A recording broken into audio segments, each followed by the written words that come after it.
Yes,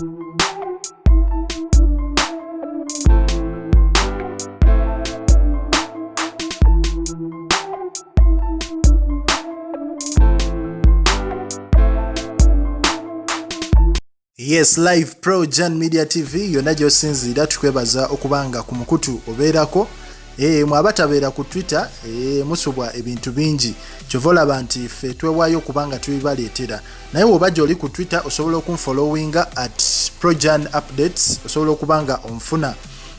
Omukyala amanyiddwa nga Anita Fabiola, omukyala ono nga tumanyi yali akola ne ba Douglas Lwanga wali ku NBS nga bakola show ya catch up bonna.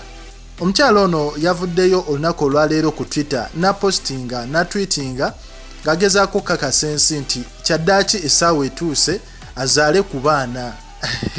Yapostinze ku handle ye n'agamba I need to have babies kubanga kiraga nti emyaka gyegyo era nga yessaawa ebyokusirayinga abiteeka ebbali asobola okuba nga afuna ezzadde bambi kubanga ffenna tukimanyi nti omukyala ono asireyinza ebbanga lyonna, omukyala alabika bulungi, omukyala anyirira naye nga ebintu by'okuzaala balayika bano basire queen tebatera bigenda nnyo kiwanvu. So yavuddeyo n'akakasa ensi nti yessaawa agenda kukola ki, bagenda tandika onnoonya omwana. Jjukira omukyala aba takkiriziganyiza kyafuna mwana naawe omusajja newookola ki kiba kizibu.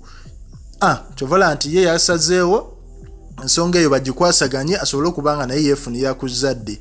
Ffe tukwa mawulire gagenda maaso ku Twitter, Facebook, YouTube yonna osobole okubanga okeepinga nga oli updated eri ba celebrities bo, commentinga, likinga, subscribinga.